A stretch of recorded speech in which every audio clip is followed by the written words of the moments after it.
నమస్తే. తెలంగాణ రాష్ట్రంలో నిరుద్యోగులకు సంబంధించినటువంటి ధర్నాలు, రాస్తారోకోలు, ముట్టళ్ళు అయితే తీవ్రతరమైనట్టుగా కనబడతా ఉంది. డిఎస్సికి సంబంధించినటువంటి అభ్యర్థులు వారి యొక్క పోస్టులను పెంచుతూనే ఇక సమయం పొడిగించాలనేటువంటి మాట వారు చెప్తున్నటువంటి సందర్భాన్ని చూస్తూ ఉన్నాం. ఇక గ్రూప్ 1, గ్రూప్ 2కి సంబంధించినటువంటి విషయంలో 1:100ను చేయాలని, అలాగే పోస్టులను పెంచాలనేటువంటి డిమాండ్ కూడా స్పష్టంగా వినబడుతున్నటువంటి సందర్భం. నిరుద్యోగులు అయితే తీవ్రంగా ఆగ్రహంతో ఉన్నటువంటి ఆ భావన మాత్రం మనకు స్పష్టంగా కనబడతా ఉంది. మనతో పాటుగా మాట్లాడడానికి బీఆర్ఎస్ పార్టీ నేత ఆర్ఎస్ ప్రవీణ్ కుమార్ ఉన్నారు. సార్ నమస్తే. ఏంటి అసలు 2-3 దిక్కులో మీరు కూడా పోయినట్టున్నారు. ఈ నిరుద్యోగులకు సంబంధించినటువంటి విషయంలో ఎట్లా చూస్తారు? ఎట్లా చూస్తాం? ఈ ప్రభుత్వానికి నిరుద్యోగులు అంటే ఏమాత్రం కూడా ప్రేమ లేదు.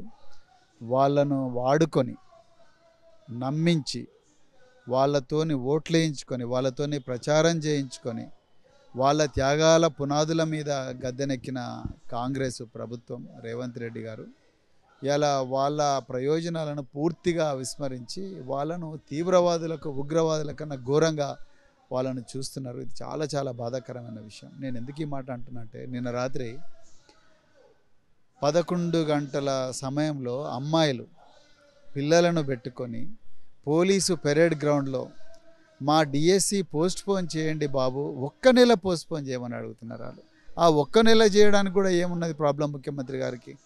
అది కూడా అసలు వాళ్ళ గురించి మాట్లాడే రాజకీయ నాయకుడు లేడు. వాళ్ళ గురించి మాట్లాడడానికి ఒక అధికారికి కూడా సమయం దొరకలేదు.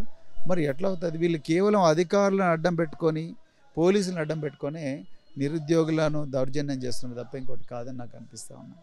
డిఎస్సికి సంబంధించిన విషయం అట్లుంటే గ్రూప్ 1, గ్రూప్ 2కి సంబంధించినటువంటి అభ్యర్థులు కూడా 1:100 కావాలంటున్నారు, పోస్టులు పెంచాలంటున్నారు.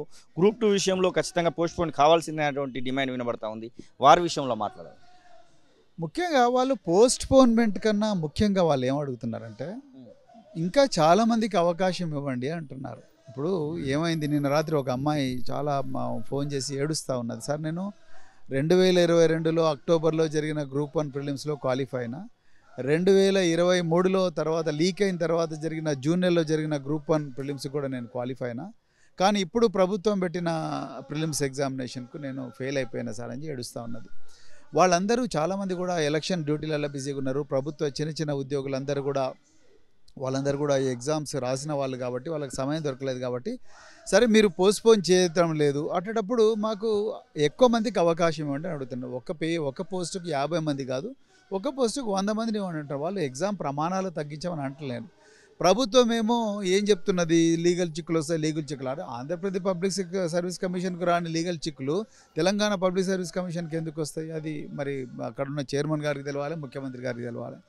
అదేవిధంగా వాళ్ళు పోస్ట్పోన్మెంట్ గురించి ఎక్కువగా ఫోర్స్ చేస్తారు, ఒక డిఎస్సి తప్ప మిగతా వాటిలో. ఇక్కడ పోస్ట్పోన్మెంట్ కన్నా ముఖ్యంగా వాళ్ళు ఏం అడుగుతున్నారంటే, పోస్టులు పెంచండి అంటున్నారు. గత ప్రభుత్వం కేసీఆర్ గారు 792 పోస్టులు ఇచ్చిండ్రు గ్రూప్ 2, గ్రూప్ 3.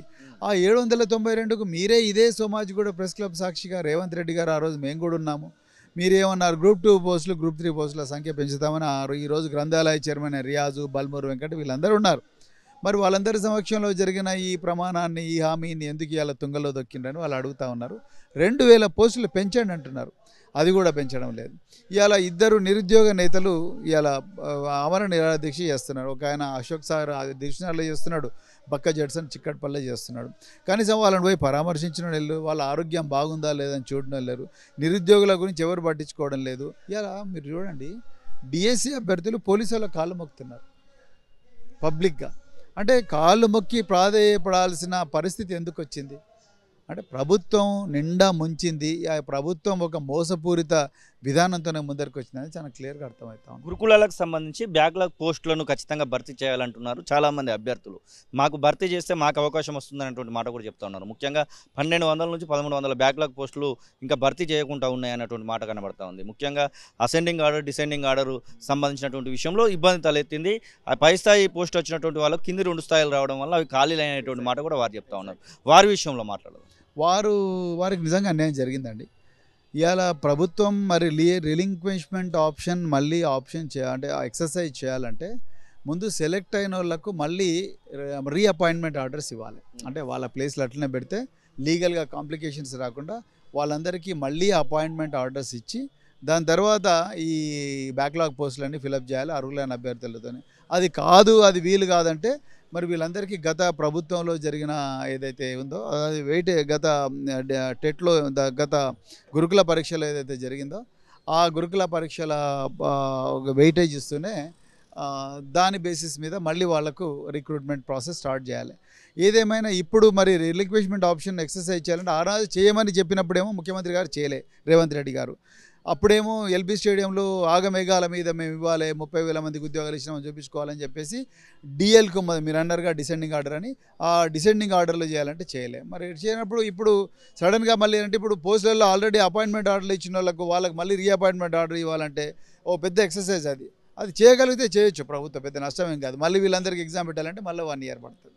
ఆ 1 year వీళ్ళకి కాపాడాలి, వీళ్ళ కుటుంబాలు బాగుపడాలంటే వాళ్ళందరినీ పిలిపించి అయ్యా మీకు ఓన్లీ టెంపరీగా రీఅపాయింట్మెంట్ ఆర్డర్లు ఇస్తాము, రీఅపాయింట్మెంట్ ఆర్డర్లు వచ్చేసి మీరు వచ్చిన పోస్టులకే పోతారు, అందులోపల వీళ్ళకి కూడా బ్యాక్లాగ్ వేకెన్సీలను కూడా ఫిలప్ అయిపోతాయని వయా మీడియా ఆఫీసర్స్ని అడిగితే వాళ్ళే సొల్యూషన్ చూపిస్తారు. ఇక్కడ ప్రాబ్లం ఏంటంటే ముఖ్యమంత్రి గారు ప్రతిపక్ష పార్టీ ఎమ్మెల్యేలను ఎమ్మెల్సీలను కొనుక్కునే పరిస్థితుల్లో బిజీగా ఉన్నారు. అందుకొరకు ఆయనకి ఇక్కడ టైమే సరిపోతలేదు, లేకపోతే ఢిల్లీ పర్యటనలో బిజీగా ఉన్నాడు.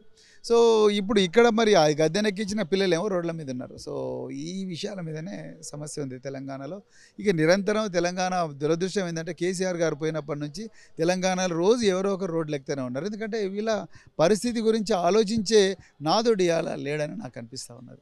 నిరుద్యోగుల పక్షాన బీఆర్ఎస్ పార్టీ ఎలాంటి స్టాండ్ తీసుకోబోతా ఉంది ఇవన్నిటిని చూసిన తర్వాత? నిరుద్యోగులకు బీఆర్ఎస్ పార్టీ నిజంగా చెప్పాలంటే చాలా న్యాయం చేసింది. కానీ కాంగ్రెస్ వాళ్ళు ఆ రోజు కుట్రపూరితంగా మరి వాళ్ళు ఏం లేదు అనేది ప్రచారం చేసిండు తప్ప 1,60,000 ఉద్యోగాలు ఇచ్చిన పార్టీ బీఆర్ఎస్ పార్టీ. మరి పక్కన కాంగ్రెస్ పార్టీ కానీ లేకపోతే మధ్యప్రదేశ్లో బీజేపీ కానీ రకరకాల ఛత్తీస్గఢ్లో కానీ లేకపోతే మహారాష్ట్రలో కానీ ఎవరు కూడా ఇన్ని పోస్టులు ఇవ్వలే. సో దీని అర్థం ఏంటంటే బీఆర్ఎస్ పార్టీ ఎప్పుడూ నిరుద్యోగుల పక్షం ఉంది. 80,000 ఉద్యోగాలు ఒకటే రోజు డిక్లేర్ చేసిన పార్టీ బీఆర్ఎస్ పార్టీ. రాబోయే రోజుల్లో తప్పకుండా ఈ బిడ్డలకు జరిగిన అన్యాయాన్ని తప్పకుండా మేము ప్రతి వేదిక మీద కూడా ప్రశ్నిస్తాం. వాళ్ళ కోసం ఎలాంటి పోరాటానికైనా కూడా సిద్ధమవుతాం. అందుకొరకే ఇవాళ మేము ఇన్ని వేదికల దగ్గరికి వస్తున్నాం, మాట్లాడుతున్నాం. సో అంతే తప్ప ఇంకోట్లేదు. మాకు రాజకీయ ప్రయోజనాలు లేవు. కాంగ్రెస్ వాళ్ళు దుష్ప్రచారం చేస్తున్నట్టుగా వీళ్ళు బీఆర్ఎస్ మనుషులే నిరుద్యోగులలో జోరిండ్రు, అది తప్పండి. వాళ్ళకి చేతగాక వాళ్ళకి దమ్ముంటే చేయమని చెప్పరాదండి, దమ్ముంటే చేయమని చెప్పరాదండి. మరి వాళ్ళే చేయాలి. ఇప్పుడు బల్మూరు వెంకట నిరుద్యోగుల పేరు చెప్పే కదా ఇవాళ ఎమ్మెల్సీ పొజిషన్ కొట్టిండు. అదేవిధంగా రియాజ్ గారు ఇలా నిరుద్యోగుల చుట్టూ తిరిగి నిరుద్యోగులతో ఇదే సోమాజిగూడలో సభలు అవన్నీ పెట్టించి రేవంత్ రెడ్డి చుట్టూ తిప్పి బస్సులలో ఎక్కించి వీళ్ళందరినీ గ్రామీణ ప్రాంతాలకు తెప్పించి ఆ పోయిన ప్రభుత్వం దుష్ప్రచారం చేయడంలో కీలక పాత్ర వహించిన రియాజ్ గారు మరి వాళ్ళని సాల్వ్ చేయమని చెప్పండి. అది సాల్వ్ చేయడం చేతగానప్పుడు బీఆర్ఎస్ మీద ఎందుకు రాళ్ళేస్తారు? సో వీళ్ళకి ఎవ్వరికి కూడా చిత్తశుద్ధి లేదు. అందుకొరకు బీఆర్ఎస్ పార్టీ ఎప్పుడు కూడా వీళ్ళ ప్రయోజనాలను గుండెల్లో పెట్టుకొని నిరంతరం మేము పోరాడుతూనే ఉంటాం. ఇది ఆర్ఎస్ ప్రవీణ్ కుమార్ చెప్పిన మాటలు. ఖచ్చితంగా నిరుద్యోగుల పక్షాన మేము పోరాడుతున్నటువంటి ఆశాభావాన్ని అయితే వారు ఇస్తున్న పరిస్థితి. కెమెరా పర్సన్ సతీష్తో కలిసి శ్రీనివాస్, తొలి వెలుగు, హైదరాబాద్. అసలైన తొలి వెలుగు. ఫాలో వాట్సాప్ @తొలి వెలుగు official.